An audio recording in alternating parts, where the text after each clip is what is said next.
Hello friends, good day. My name is Ojuola Michael, and like I said, you can call me Mike. I will be your personal coach, your advisor, your friend in this space and time for as long as you want me to be.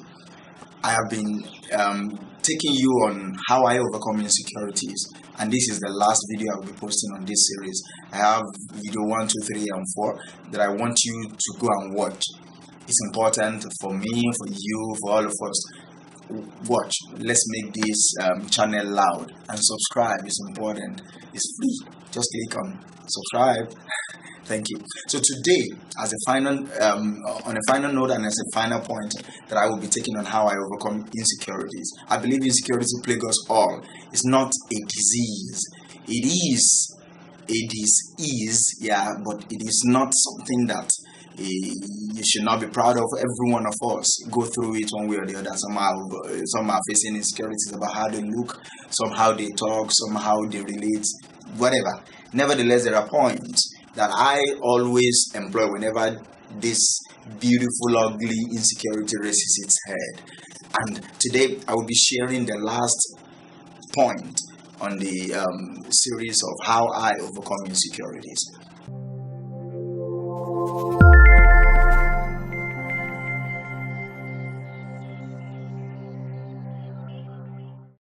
Know that you are not being rejected. What? Yeah. Know that you are not being rejected. I know. They said no. They said get out. They said don't talk to them again. Yes, I understand. It is real because that is real. But what I'm trying to let you understand in this final point is most often we are projecting our own self-rejection to people. For example, if I present an idea to you and you say no, what are you saying no to in the first place? My idea or me? That is exactly what I'm trying to let you see in this final point. That you as a person, because this series is talking about overcoming insecurity, self-insecurity is what this series is all about. So basically, I am for you. And that is what I want you to understand, that you are not being rejected. Most often, we are just projecting our own self-rejection to people. Let me quote one of the beautiful minds that I believe exists in our time. All of us have beautiful minds, but some people are just exceptional. Let me read this quote so that you will understand better what I'm talking about. Over the years, I have come to realize that the greatest trap in our life is not success, popularity, or power, but self-rejection. Henry J.M. Nouwen. Over the years, I repeat, I have come to realize, that is Henry speaking, that the greatest trap in our life is not success, it's not popularity or power, but self-rejection. Do you get that? Most often we strive to succeed because we've so much rejected ourselves. We are thinking that the moment we succeed in one or two aspects, we will complement that, so people will accept us. When I buy that Ferrari, they will love me. They will accept me. When I build the 4th or 7th house, they will accept me. They will like me. When I buy that shoe, when I wear that cloth, when I smile like that, when I do like this, when I speak like that, they will accept me. That is most often what we are trying. So it's not about popularity. It's not about power. That's why most countries of the world are in turmoil today, because people are so much in love with power, popularity, success, and fame that they forget the most beautiful aspect of life, which is love of the fellow humans. So it is important that you understand this, that most people that you think they are vindictive are suffering from self-rejection. I will highlight this point in 4 or 5 sub point so that you'll understand better how to overcome insecurities by knowing fully well that, see, you are not being rejected. I think more you judge yourself more than people judge you. Point number 1. Be analytical about the rejection data. See, you have to do this work for yourself. You have to be analytical about the rejection data. How many people said no? Write it down. How many people said yes? Write it down. You will understand that people that said yes to you far outweighs the people that say no.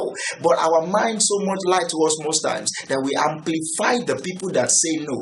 Because, see, this is the trick. Because most people that say no are the closest to us. So we feel hurt because the people that you think should believe in you did not. The people that you think should applaud this particular idea of yours did not. But the beautiful aspect of that is now you know that even though they believe in you, they might not see like you see. They might not understand what you are trying to project. So look at the data. How many people rejected that idea? How many people rejected you? How many people said no in comparison to how many people said yes? Data supports my claim that most often people that say no are so minor that we major on them more. I don't know why, but I understand. It is because we value their opinion and they let us down. So what?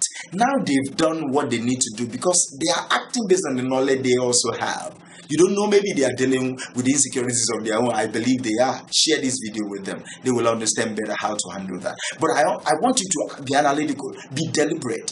It is important for you. Write them down. How many people said no? How many people said yes? How many thumbs down do you have? How many thumbs up do you have? Then when you check the percentage, you will see that the people that are cheering you on are far outweighs the people that doesn't really see the way you see. Do you get that? Now let's go to the second point. Point number 2. By saying no doesn't mean they are rejecting you. Scrutinize what they are truly rejecting, your idea or your products or yourself.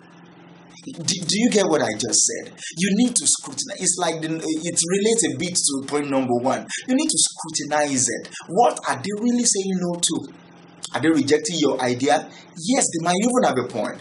By saying no to that idea will make you to go back to the drawing board and you start over. But I'm also saying you don't need to breathe and live by the validation of people. You don't need to make your life all about opinion of people. You don't need that. What you need is, do you have an idea? Do you believe in that product? Do you keep knocking on doors? Keep knocking on doors. I think it's Bill Gates that said that. He said, see, it's not about this the failures I have. It's about the one big idea that eventually worked. And now we have Microsoft. That means he's telling us that he's been trying other ideas and people are saying, no, it cannot work. Even he starts questioning himself until Windows, until Microsoft, until now all of us have 1 or 2 or 3 desktop computers, laptop, and we have Bill Gates all on our laps now, even now on our fingertips. And that is the beautiful thing about analysis. You have to sit down and know and scrutinize what are they truly saying no to, your idea, your product, or yourself. You get that? I know you do. Let's go to point number 3 now. Don't allow your internal fears and insecurities to become outward reality. I said something when I started this. I said we often project our self-rejection to others. Before they say no to me, let me say no so that I won't be disappointed. People say no expectation equals no disappointment. I tell them no expectation means no result. Yes, if you don't have any expectation of people, your spouse, your friends, your family, your father, your mother, if you don't have any expectation of them, they cannot disappoint you because it is expectation really that did not come to fruition that leads to disappointment. But I also say, without you expecting, you won't be able to achieve nothing. So disappointment is part of what makes our whole life worth it. That's what makes living worth it. Pain and suffering are part of the package and it's beautiful too. But the most ugly thing about it is when we think that our life is worthless because somebody said no. Like I said, don't allow your internal fears and insecurities to become outward reality, because I believe so much in faith. Whatsoever your mind focuses on with high level of emotion will come to pass. Fear is not the opposite of faith. Fear is just a negative faith. It's important that you understand that. I think this is point number 4. Let me go to point number 4 now. Point number 4. Don't ignore the feelings of fear. Acknowledge them, define them, question them, and they lose their hold on you. See, I advise people, especially the last 2 clients that I have. The man is dealing with lack of business success. So I was trying to guide him. I was saying, talk to me that, okay, what do you want?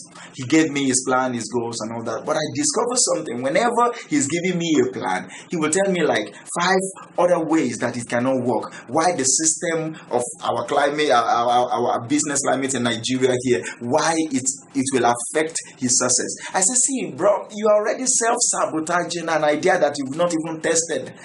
You've not even gone. See, the only test is the market, and the market doesn't really care. The market will test your product, and if it provides value, if it provides a solution, they will pay for it and you will prosper doing it. So it's important that you analyze your fear. Question that fear. Why is the fear bugging you?